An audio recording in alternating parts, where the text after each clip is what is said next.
Bismillahirrahmanirrahim. Assalamualaikum warahmatullahi wabarakatuh.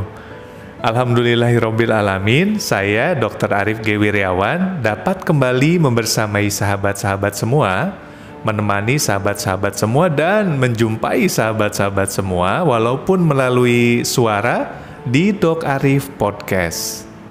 Sahabat-sahabat Dok Arif, gimana kabarnya sahabat-sahabat Dok Arif hari ini?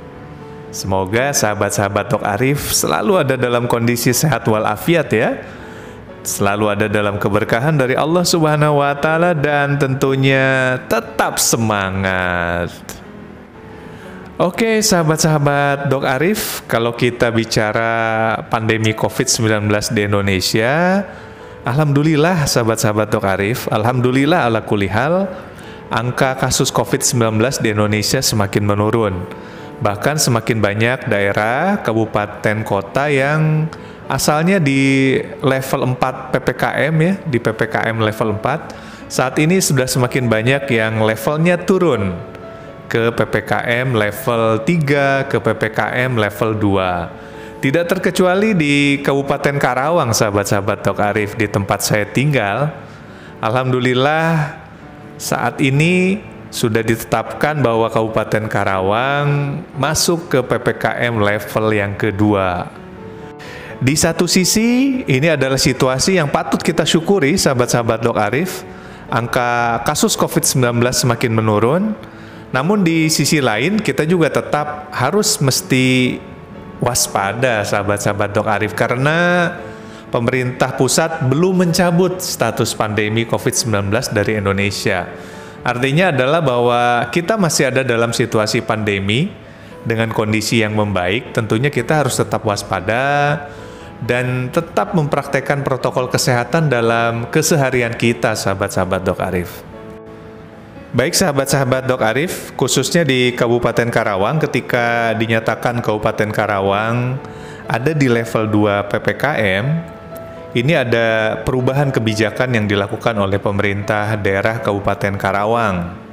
Salah satu yang menarik perhatian saya adalah dengan diizinkannya pembelajaran tatap muka terbatas, sahabat-sahabat Dok Arif, dengan kapasitas ruang kelas 50%. Dan ternyata, sahabat-sahabat Dok Arif, kebijakan untuk kembali membuka pembelajaran tatap muka walaupun terbatas, ini tidak hanya dilakukan oleh Kabupaten Karawang. Daerah-daerah lain, kabupaten kota lain yang juga levelnya turun, jadi dari level 4, level 3 kemudian masuk ke PPKM level 2, itu mulai mengkaji kebijakan untuk membuka kembali pembelajaran tatap muka secara terbatas. Pertanyaannya adalah, sahabat-sahabat Dok Arif, apakah ayah bunda, sahabat-sahabat Dok Arif, setuju di situasi pandemi yang terjadi saat ini pembelajaran tatap muka dibuka kembali? Nah, ini pertanyaannya nih sahabat-sahabat Dok Arif. Ini tema yang akan saya angkat di Dok Arif Podcast kali ini. Kita mulai dengan satu pertanyaan, apakah ayah bunda setuju? Apakah sahabat-sahabat Dok Arif setuju putra-putrinya yang saat ini sedang bersekolah online kembali ke kelasnya, kembali ke ruang kelasnya untuk melakukan pembelajaran tatap muka secara terbatas? Baik sahabat-sahabat Dok Arif, sebelum kita bahas lebih jauh pertanyaan apakah kita setuju pembelajaran tatap muka secara terbatas kembali dibuka untuk putra-putri kita, jadi putra-putri kita dari sekolah daring kembali ke sekolah di dalam kelas. Nah, sebelum kita bahas itu, saya sudah siapkan untuk sahabat-sahabat Dok Arif rekaman audio dari sahabat saya, suara dari sahabat saya. Beliau seorang guru dan mengajar di salah satu sekolah dasar negeri di Karawang, di wilayah sekitar Cikampek.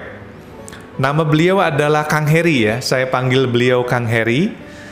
Beliau akan bercerita kepada sahabat-sahabat Dok Arif semua pengalamannya ketika melaksanakan pembelajaran daring atau online. Kemudian bagaimana pandangan beliau tentang pembelajaran tatap muka. Mari kita simak sahabat-sahabat Dok Arif cerita dari Kang Heri di rekaman audio berikut ini. Tadi cerita pengalaman atau sistem daring ya pertanyaannya. Baik, saya jawab ya. Ini pengalaman saya. Jujur dok, dari pertama adanya COVID-19 di Indonesia, khususnya dunia pendidikan ya, itu jujur kita sebagai guru kebingungan. Kenapa kebingungan? Karena sistemnya itu semua dirubah dari nol lagi, seperti kayak RPP, seperti kayak pembelajaran, semuanya kita belajar lagi dari nol, semua guru. Nah, lalu ketika siswa yang biasanya mengikuti pembelajaran secara formal di sekolah berhadapan langsung dengan guru, papan tulis menjadi media pembelajaran, kini semua itu terangkum dok dalam sebuah alat teknologi yang canggih, yaitu handphone pintar ya begitu. Sebelum adanya pandemi COVID-19, mungkin semua siswa biasanya sama gurunya dilarang ya untuk membawa telepon pintar ke sekolah sehingga tidak mengganggu proses pembelajaran atau mengajar ya. Namun kini semua berubah dok, semua berubah. Para siswa kini justru diwajibkan untuk menggunakan atau bisa menggunakan seperti laptop, seperti handphone, alat canggih teknologi sekarang gitu dok. Saat ini semua siswa harus bisa menyesuaikan dengan metode pembelajaran baru di tengah pandemi COVID-19. Jadi anak itu malah sekarang mah harus bisa ponsel pintar, harus bisa menggunakan alat-alat teknologi malah sekarang mah. Selain itu juga tentu ya proses pembelajaran mengajar yang dilakukan di rumah masing-masing juga dinilai kurang efektif menurut saya. Salah satunya ketika ada siswa yang tidak memahami atas materi yang disampaikan oleh gurunya, maka akan kesulitan bertanya, apalagi ketika jaringan yang terganggu atau kresek-kresek ya. Biasanya yang kesal itu bukan anaknya, malah orang tuanya kebanyakan. Nah sekarang tuh ketika ketika pembelajaran itu tidak dipahami oleh anak, maka otomatis kan anak itu menanyakan kepada orang tuanya dan malah orang tuanya marah-marah. Dan kebanyakan di zaman COVID sekarang ya, jadi banyak orang tua yang memukuli yang menyalahkan gitu. Jadi di bahasa Sunda mah aral nyarira gitu. Jadi gurunya lagi yang disalahkan. Kalau misalnya terlalu banyak pembelajarannya disalahkan, kalau terlalu sedikit apalagi. Jadi menurut saya suka dukanya begitu ya dok ya. Jadi selalu salah gitu menurut saya. Jadi ketika saya ngasih pembelajaran banyak ya kebanyakan, biasanya kan kalau tetap muka mah ya enak, saya ngasih materi gini nih banyak juga, intinya mah nulis sedikit gitu, udah nggak ada yang komplain gitu. Tapi sekarang mah malah kebalik, ketika saya ngasih materi kan otomatis kan ada yang dikerjakan orang tuanya ada anak yang main game, jadi anak itu malah fokusnya ke handphone bukan ke pembelajaran begitu. Nah ada cerita dari orang tua ya, salah satu orang tua dari saya di SD saya. Jadi selama belajar di rumah ada senang dan ada susahnya katanya.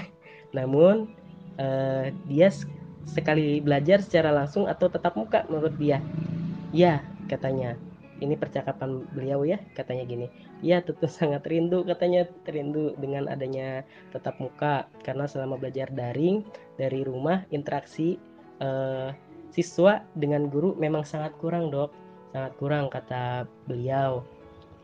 Katanya orang tua hanya bisa berinteraksi melalui pesan-pesan di handphone saja, seperti kayak WhatsApp, Google Classroom, tanpa mereka bertemu dengan atau bertatap muka secara langsung dengan gurunya. Kalau misalnya tatap langsung juga kan kita terbatas oleh layar ya gitu. Terus dia juga mengaku, katanya orang tua juga atau siswa juga pernah saya tanyakan, dia juga sangat rindu dengan teman-teman sekolahnya, apalagi katanya ketika belajar di kelas itu ada diskusi, atau misalkan beda lah ya dengan belajar di rumah dan belajar di sekolah beda. Katanya kalau di rumah mah kata anaknya tuh suka dimarahin sama mama pak, tapi kalau di sini mah enggak, malah gurunya baik. Jadi anak tuh malah kan harusnya mah kan belajar di rumah tuh asik ya, ada orang tuanya bebas gitu, tapi malah anaknya tuh rindu gitu, rindu dengan adanya sekolah gitu. Ia bisa berkomunikasi secara langsung katanya untuk bertukar pikiran. Jadi ketika dia langsung ke sekolah itu, anak-anak bisa mendengarkan penjelasan guru dan bisa ada temannya berdiskusi begitu. Tapi kalau ketika di rumah malah sebaliknya, anak dihukum sama orang tuanya kebanyakan.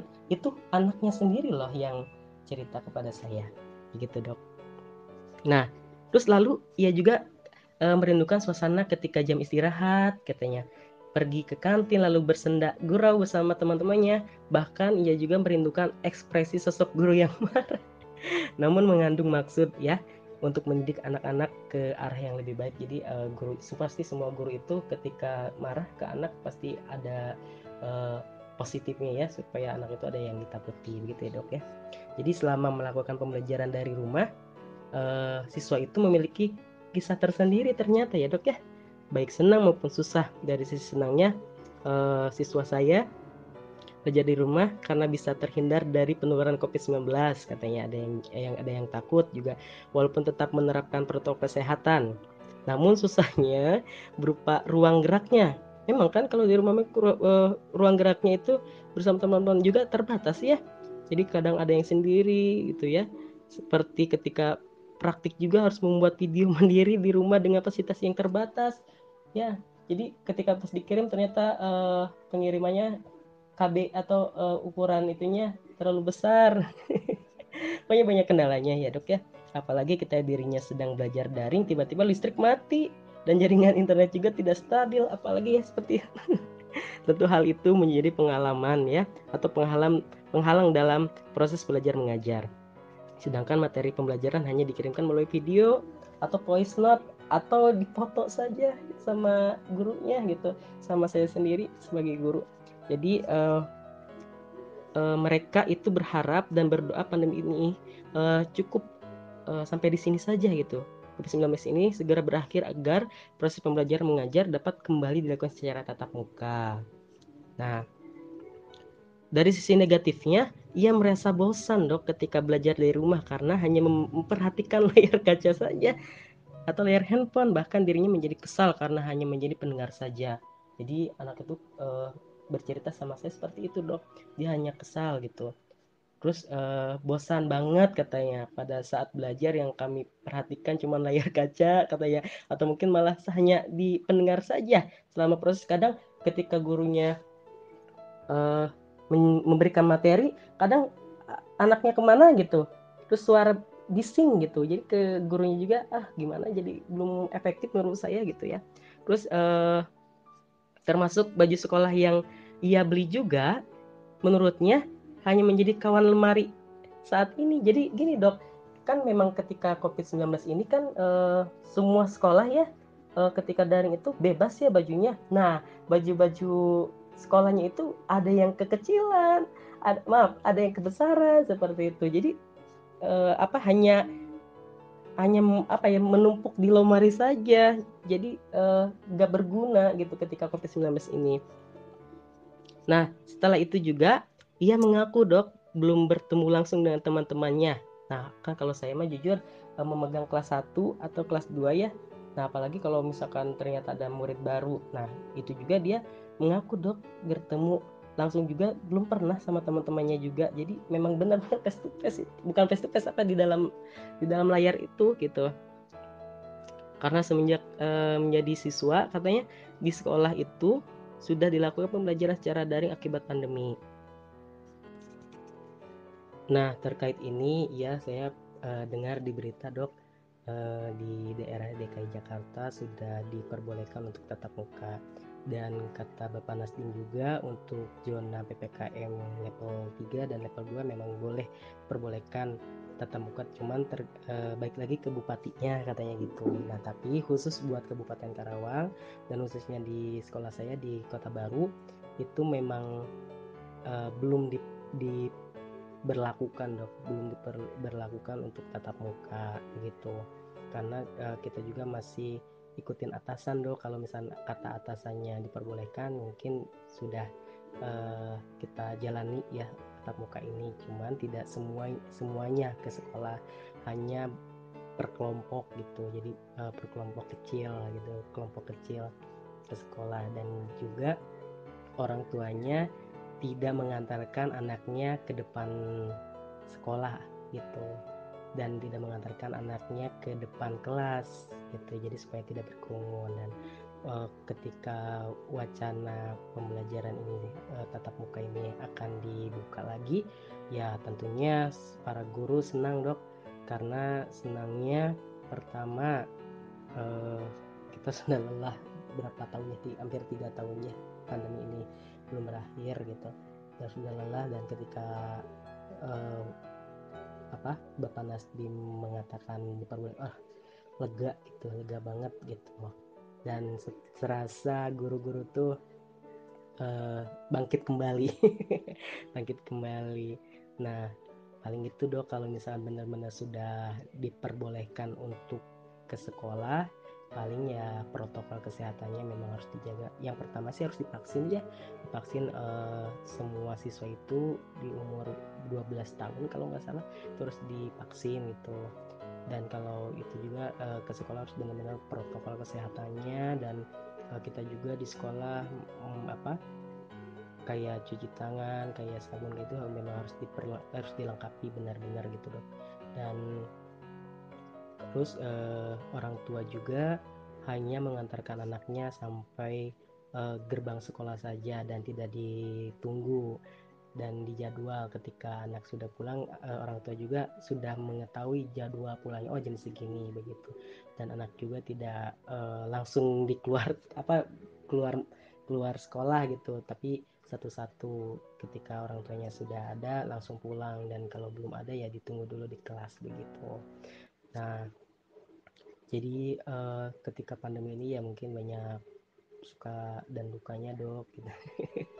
Terus ada juga loh dok gini, ketika pandemi waktu dulu ya, pas pertama ada orang tua bilang ke saya, bapak kerjanya apa? Guru. Enak ya guru mah, makan gaji buta cenah, ngajar enggak cenah, tapi gaji iya gitu. Ya Allah, kalau misalnya saya pikir ya, gaji saya tidak seberapa gitu, pekerjaan saya masya Allah luar biasa. Cuman saya balikin lagi, ya udah tuh bunda aja yang gantikan posisi saya sebagai guru, tapi dia nggak mau. Kadang ada orang tua tuh seperti itu kepada guru teh gitu, suka komplain terus gitu. Mungkin ada ininya, mungkin agak orang tua tuh agak udah bosan gitu anaknya di rumah terus, mungkin saya bisa memaklumi begitu dok. Ya gitu ya dok, jawabannya Pak Bulitnya. Hanya segitu saja dok yang bisa saya bantu, dan itu juga pengalaman saya. Mudah-mudahan yang pertanyaan tadi dokter tanyakan bisa terjawab ya. Mungkin kalau misalnya ternyata ada kekurangan boleh ditambah saja oleh dokter ya. Assalamualaikum warahmatullahi wabarakatuh. Baik sahabat-sahabat Dok Arif, sahabat-sahabat Dok Arif sudah simak ya rekaman audio dari Kang Heri, seorang guru di Kabupaten Karawang, dan beliau mengajar di salah satu sekolah dasar negeri, mengajar anak kelas 1 dan kelas 2 ya, kalau tadi kita simak di audio rekaman beliau. Dan suka dukanya luar biasa, ternyata tidak semudah yang kita bayangkan ya, ketika pembelajaran yang sebelumnya dilakukan di dalam kelas kemudian harus berpindah menjadi online, menjadi daring, yang hanya kita bisa simak lewat layar beberapa sentimeter kali beberapa sentimeter. Itu ternyata tidak mudah. Tidak semua bisa mudah melaksanakan itu. Ada tadi kendalanya terkait gadgetnya, ada kendalanya terkait kuotanya, kemudian mood anak gitu ya, mood anak didik yang ternyata jadi tidak stabil gitu ya, mudah bosan gitu kan, kemudian berpengaruh kepada orang tuanya gitu. Orang tuanya tentunya dituntut juga bisa menjadi guru ya, berperan menjadi guru di rumah. Nah ini sebetulnya hal yang tidak mudah gitu, karena belum terbiasa gitu ya, karena belum terbiasa menghadapi situasi seperti ini gitu. Jadi sahabat-sahabat Dok Arif, saya sempat membuat sebuah survei sederhana. Saya bagikan kuesioner secara online melalui Google Form kepada ayah bunda yang saat ini putra-putrinya masih menjalani pembelajaran online. Saya tanyakan kepada ayah bunda, setujukah ayah bunda ketika saat ini pembelajaran tatap muka secara terbatas mulai dibuka di situasi pandemi saat ini? Ada 30 orang, sahabat-sahabat Dok Arif, yang kemudian berkenan menjadi responden dari survei sederhana saya. Dan jawabannya dari 30 orang tersebut adalah sebagai berikut, sahabat-sahabat Dok Arif. Yang pertama saya tanyakan data umum ya dari para responden. Ternyata dari 30 orang responden, 75%-nya berasal dari Kabupaten Karawang dan 25% sisanya dari luar Kabupaten Karawang. Kemudian saya tanyakan lagi jumlah anak dari ayah bunda yang bersekolah dan menjalani pembelajaran online.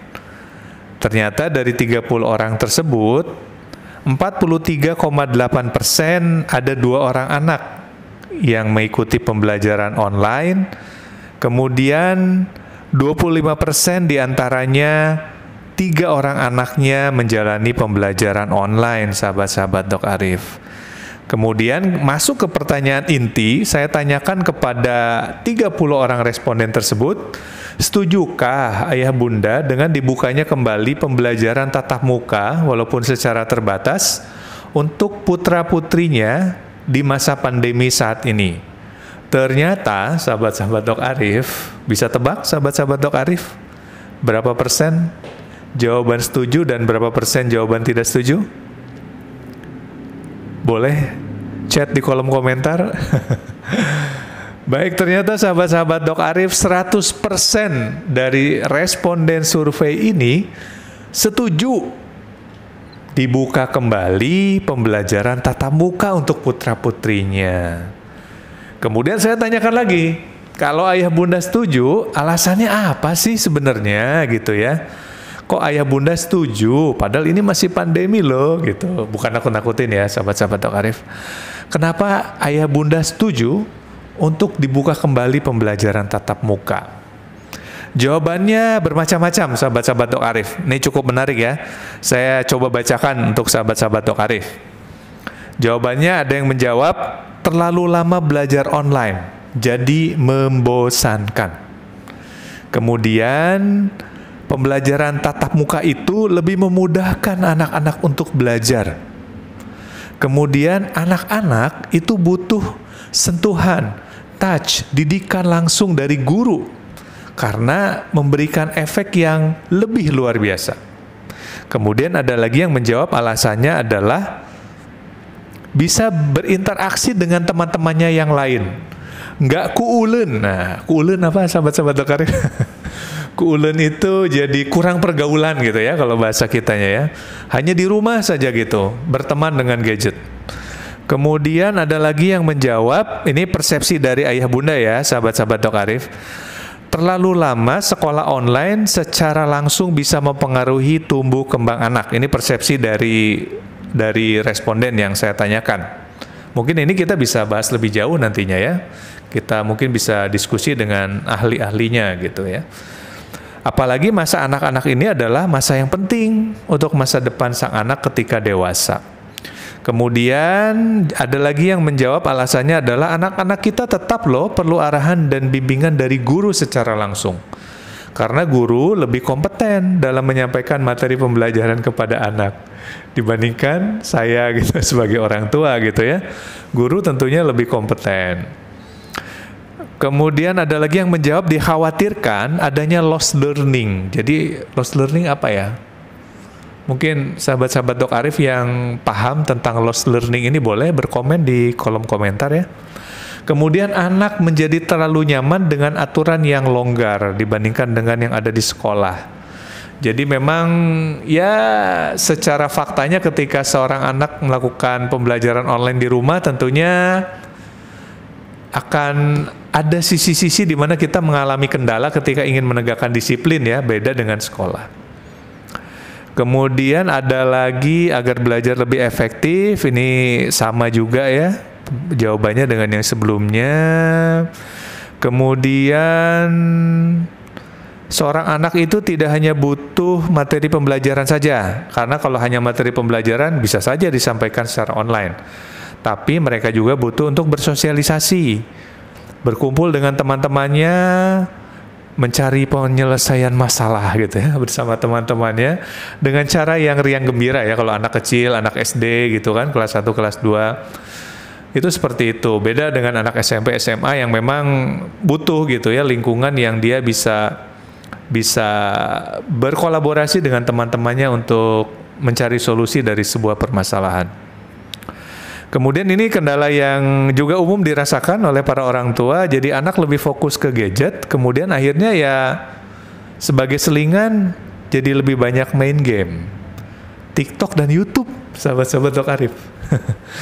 Hati-hati juga nih, kalau kebanyakan sosial media tidak baik juga sebetulnya ya, sahabat-sahabat Dok Arif. Dan yang terakhir ada yang menjawab juga tidak semua anak bisa mengikuti sistem pembelajaran daring ya.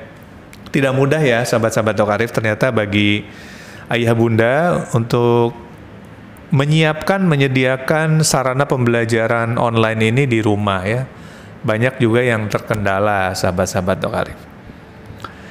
Nah, kemudian pertanyaan berikutnya, sahabat-sahabat Dok Arif, bila ayah bunda setuju tadi ya, yang 30 orang itu ternyata 100%-nya setuju, bila setuju dengan pembelajaran tatap muka langsung secara terbatas, apakah ada usulan dari ayah bunda untuk pihak sekolah saat pembelajaran tatap muka ini dilakukan?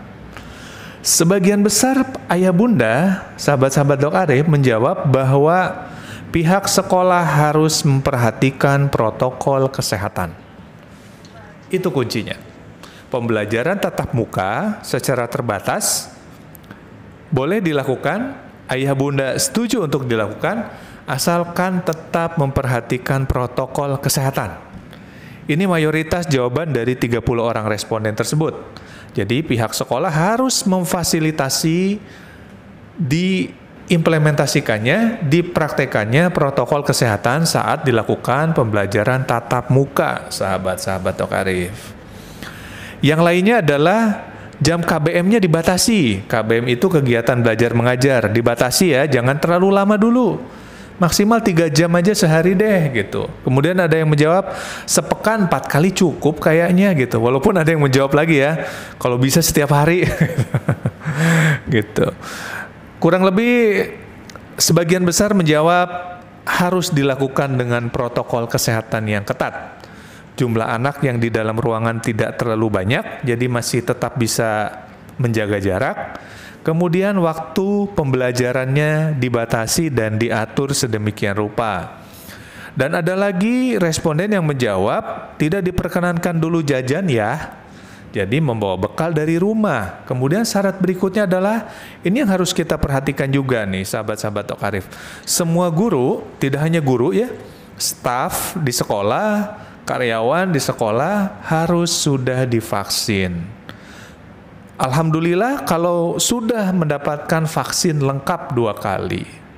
Gitu. Jadi kurang lebih itulah usulan dari ayah bunda yang setuju, yang 100% setuju ketika pembelajaran tatap muka secara terbatas dilakukan. Jadi kembali saya tegaskan jawaban dari mereka, usulan dari para ayah bunda adalah pembelajaran tatap muka setuju dilakukan, tapi dengan tetap memperhatikan protokol kesehatan yang ketat, sahabat-sahabat Dok Arif.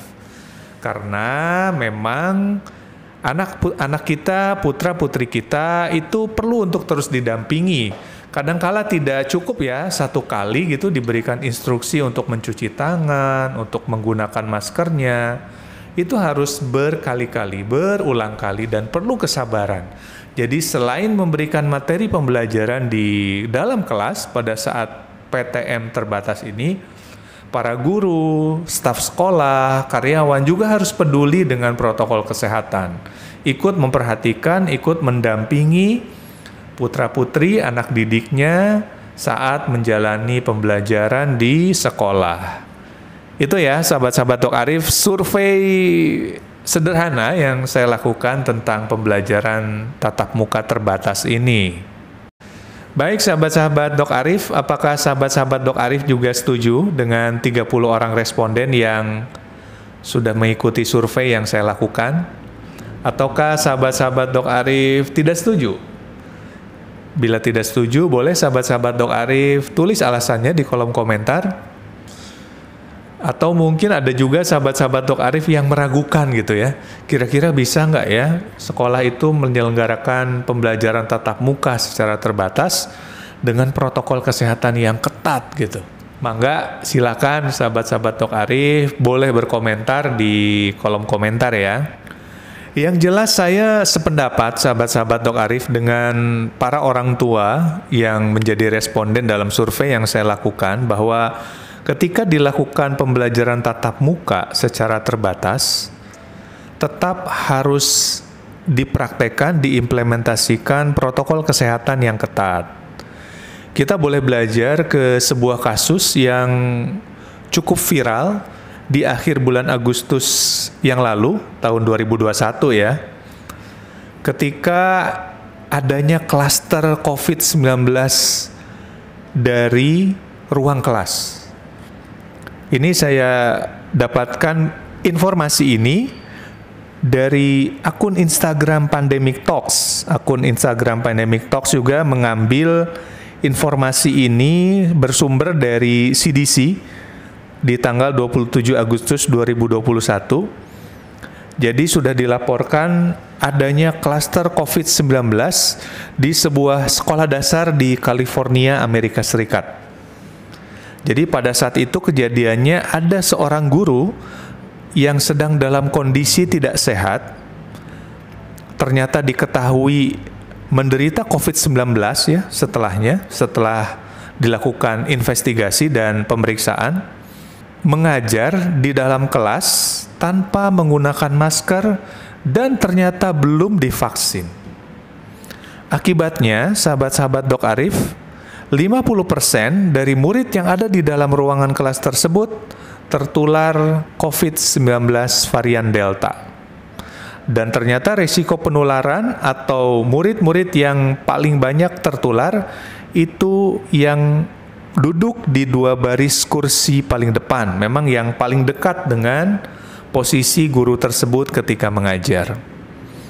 Jadi sahabat-sahabat Dok Arif, ini sebuah informasi atau berita yang bisa kita ambil pelajaran dari sini, bahwa ketika mempraktekkan pembelajaran tatap muka secara terbatas di masa pandemi ini ya, jadi masih belum dicabut ya sahabat-sahabat Dok Arif, status pandemi COVID-19 di Indonesia masih ada, namun sudah banyak wilayah yang masuk level 2 PPKM-nya, artian adalah kasus COVID-19-nya semakin menurun, tapi bukan berarti tidak ada, masih ada risiko di situ. Ini bisa kita ambil pembelajaran bagi institusi pendidikan di Indonesia ketika memang diinstruksikan untuk menyelenggarakan pembelajaran tatap muka, harus betul-betul diperhatikan protokol kesehatannya. Kemudian diperhatikan juga baik guru, staf, karyawan yang berada di lingkungan sekolah, untuk juga menjadi contoh mempraktekkan protokol kesehatan, kemudian sudah menjalani program vaksinasi. Dan saat ini juga di Indonesia semakin ramai ya sentra-sentra vaksinasi yang memberikan vaksinasi untuk remaja usia sekolah. Nah, ini bisa juga kita dorong para ayah bunda untuk memotivasi anaknya, atau mungkin ayah bunda juga memotivasi dirinya untuk mengizinkan putra-putrinya mengikuti program vaksinasi. Ini adalah sebuah ikhtiar ya untuk menyempurnakan usaha-usaha kita yang sudah kita lakukan, selain menerapkan protokol kesehatan, juga mengikuti program vaksinasi. Agar pembelajaran tatap muka yang diselenggarakan menjadi lebih aman, lebih nyaman, dan apa yang dikhawatirkan oleh para ayah bunda ketika melepaskan putra-putrinya untuk mengikuti pembelajaran tatap muka itu tidak terjadi, sahabat-sahabat Dok Arif. Oke sahabat-sahabat Dok Arif, di bagian akhir dari Dok Arif Podcast episode kali ini, saya akan paparkan kepada sahabat-sahabat Dok Arif tentang apa saja yang bisa diupayakan, bisa diikhtiarkan untuk menurunkan resiko paparan COVID-19 di sekolah ketika program pembelajaran tatap muka kembali dibuka. Saya ambil referensinya dari Instagramnya @adamprabata. Sahabat-sahabat Dok Arif nanti boleh cek di Instagram bahwa penelitian terbaru menunjukkan ada beberapa ikhtiar, beberapa upaya dan usaha yang dapat dilakukan untuk menurunkan risiko paparan COVID-19 di sekolah. Di antaranya adalah yang pertama membuka jendela di ruangan sekolah sepanjang hari. Jadi ruangan kelas itu harus memiliki jendela yang bisa dibuka dengan lebar, sahabat-sahabat Dok Arif. Penelitiannya adalah bahwa dengan membuka jendela di ruangan sekolah atau ruangan kelas sepanjang hari, bisa 2-7 kali menurunkan resiko paparan COVID-19 di ruangan sekolah atau di ruangan kelas. Semakin banyak jendela yang dibuka, tentunya resiko paparan akan semakin menurun, sahabat-sahabat Dok Arif. Ini penelitian yang dilakukan oleh Villers di tahun 2021. Kemudian di penelitian yang sama juga, menggunakan masker selama di sekolah itu 8 kali menurunkan resiko paparan COVID-19. Jadi kembali lagi ke protokol kesehatan ya sahabat-sahabat Dok Arif. Maaf agak serak dikit suaranya. Kembali lagi ke protokol kesehatan yang wajib harus terus dipraktekkan, diikhtiarkan oleh seluruh komponen yang ada di sekolah. Baik anak didiknya, guru, staf sekolah, dan karyawan. Tentunya juga jangan dilupakan ya menjaga jarak sahabat-sahabat Dok Arif. Ketika anak didik menjaga jarak di dalam ruangan kelas, tentunya para guru juga harus mempraktekkan hal yang sama ketika berada di ruang guru misalkan seperti itu gitu ya. Tetap menggunakan masker di ruangan yang tertutup terutama. Kemudian juga bisa memodifikasi proses pembelajaran dengan aktivitas outdoor, aktivitas di luar kelas. Jadi ini untuk mengurangi durasi anak didik beserta gurunya berada di dalam ruangan yang tertutup, ruangan kelas. Itu bisa dilakukan bila memungkinkan, modifikasi proses pembelajaran itu dengan mengkombinasikan dengan outdoor activity atau aktivitas di luar ruangan.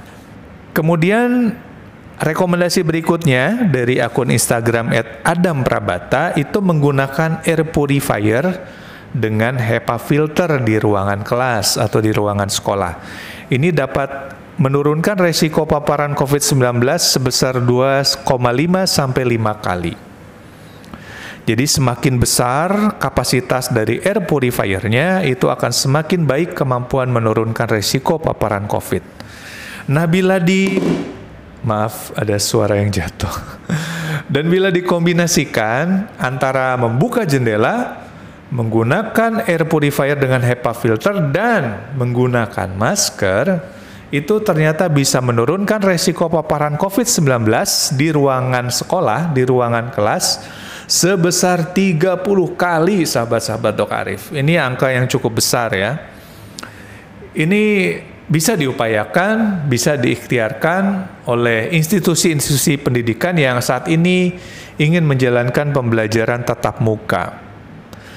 Tapi perlu diingat sahabat-sahabat Dok Arif, tidak hanya cukup yang 3 tadi ya, tidak hanya cukup membuka jendela lebar-lebar, menggunakan masker, kemudian menggunakan air purifier dengan HEPA filter ya, bila memungkinkan. Upaya lainnya tetap harus dilakukan. Yang paling simpel adalah tetap mempraktekkan PHBS di sekolah. Pola hidup bersih dan sehat di sekolah. Salah satunya adalah mencuci tangan. Tetap perlu dilakukan oleh semua warga sekolah. Menjaga jarak, mencuci tangan, dan tadi ya mengikuti program vaksinasi COVID-19. Ini ikhtiar-ikhtiar yang sahabat-sahabat Dok Arif bisa upayakan, bisa lakukan, yang bisa juga dilakukan oleh institusi-institusi pendidikan untuk memberikan sebuah pembelajaran tatap muka yang lebih aman, lebih nyaman, dan lebih rendah resiko paparan COVID-19-nya. Baik sahabat-sahabat Dok Arif, kita sudah sampai di penghujung Dok Arif Podcast episode yang ke-10. Ya betul, yang ke-10. Terima kasih sahabat-sahabat Dok Arif masih sangat antusias sekali untuk menyimak Dok Arif Podcast sampai dengan episode yang kali ini. Mohon maaf apabila Dok Arif Podcast episode kali ini masih ada kekurangannya. Bila sahabat-sahabat Dok Arif ingin menyampaikan saran, masukan, kemudian ada pandangan yang berbeda atau ada ilmu-ilmu yang berbeda, ilmu-ilmu yang baru terkait tema yang kita bahas di Dok Arif Podcast kali ini, silakan sahabat-sahabat Dok Arif menuliskannya di kolom komentar ya. Dan apabila sahabat-sahabat Dok Arif merasakan manfaat dari episode-episode Dok Arif Podcast, silakan untuk share dengan bebas sebanyak-banyaknya ya kepada sahabat-sahabat yang lainnya, agar sahabat-sahabat yang lainnya juga bisa mendapatkan manfaat yang sama dengan apa yang sahabat-sahabat Dok Arif rasakan manfaatnya dari Dok Arif Podcast. Saya Dr. Arif G. Wirawan kembali mengucapkan terima kasih untuk sahabat-sahabat Dok Arif. Tetap ingat protokol kesehatannya ya sahabat-sahabat Dok Arif. Kuatkan keimanan kita, karena insya Allah dengan iman yang kuat itu menjadi kunci dari kesehatan kita. Tetap jaga protokol kesehatan, kemudian lakukan atau ikuti program vaksinasi COVID-19. Salam sehat, salam semangat, billahi taufiq wal hidayah, wassalamualaikum warahmatullahi wabarakatuh.